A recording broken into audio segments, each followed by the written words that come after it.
Hello friends, welcome to Roopa bytes simple food big taste. Soft dosa కోసం బయట హోటల్కి వెళ్ళడం ఇంకా ఆపేయండి. ఇంట్లోనే perfect soft and fluffy dosa batter secret ఇప్పుడు చెప్తున్నా. సింపుల్గా పర్ఫెక్ట్ మెజర్మెంట్స్తో సూపర్ సాఫ్ట్ దోశ బ్యాటర్ ఎలా ప్రిపేర్ చేసుకోవాలో స్టెప్ బై స్టెప్ చూపిస్తాను. బిగినర్స్ కూడా చాలా ఈజీగా చేసుకోవచ్చు. ఇంకా స్టార్ట్ చేద్దాం. ఒక గ్లాస్ మినపగుళ్ళు తీసుకున్నాను.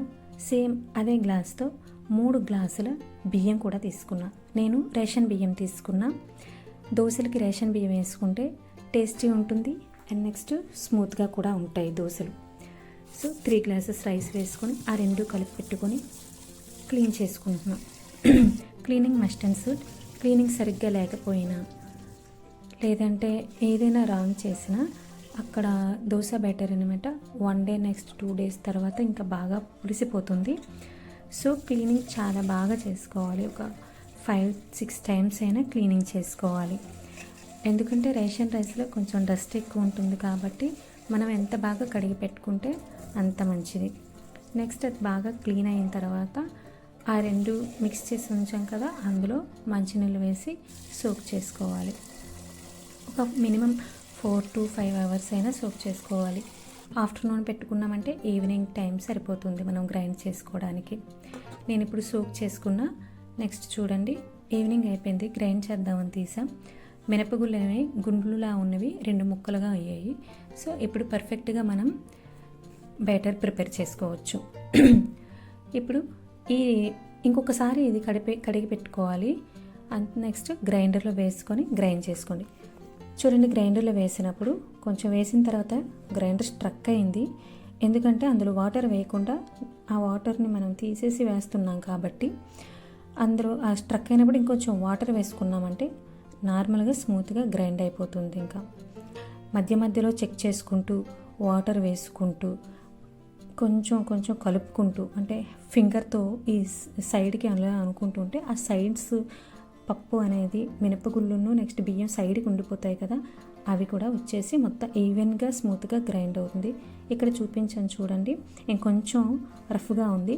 సో ఇంకొంచెంసేపు ఉంచిన తర్వాత ఇప్పుడు చూడండి దోశ బ్యాటర్ రెడీ అయిపోయింది. ఆ దోశ బ్యాటర్ని గ్రైండ్ చేసిన దోశ బ్యాటర్ని స్టీల్ బాక్స్లో తీసుకున్నాను. స్టీల్ బాక్స్లో ఎందుకు తీసుకున్నానంటే ఇలా స్టీల్ బాక్స్లో తీసుకొని నైట్ అంతా మనం ఫ్రిడ్జ్లో పెట్టేసుకున్నామంటే పులవదు. మెయిన్ ఈ సమ్మర్లో పులవకుండా ఉండాలంటే ఇదే సీక్రెట్. స్టీల్ బాక్స్ తీసుకొని ఫ్రిడ్జ్లో నైట్ అంతా సోక్ చేసుకోవాలి. ఇప్పుడు చూడండి, మార్నింగ్ తీసి చూసేసరికి రుబ్బు అనేది పొంగింది. అదే మనం బయట ఉంచేసామంటే ఇంకా పొంగుతుంది, బట్ పులిసిపోతుంది, బాగా పుల్లగా అయిపోతుంటాయి. మనం బాగా పుల్లట్లు చేయాలనుకున్నాం అనుకో, 1 డేకి మాత్రమే చేసుకోవాలనుకున్నాం అనుకో, అలా చేసుకోవచ్చు. ఇది ఒక 2-3 డేస్ కూడా మనం ఉంచుకోవాలనుకుంటున్నాం కాబట్టి ఫ్రిడ్జ్లో పెట్టేశాను.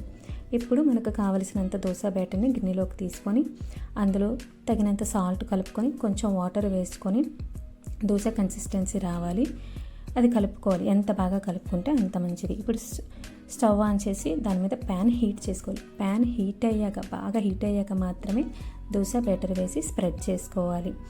చూడండి, అంటే హోల్స్లా వచ్చాయి కదా, అలా ఫుల్ హై ఫ్లేమ్లో ఉండాలి.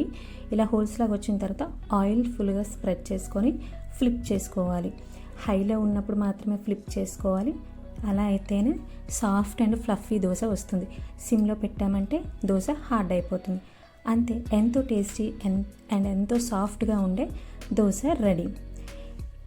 ఈ వీడియో మీకు నచ్చినట్లయితే లైక్ చేయండి, షేర్ చేయండి. ఇలాంటి మరిన్ని సింపుల్ అండ్ టేస్టీ రెసిపీస్ కోసం మన ఛానల్ రూపా బైట్స్ని సబ్స్క్రైబ్ చేసుకోండి.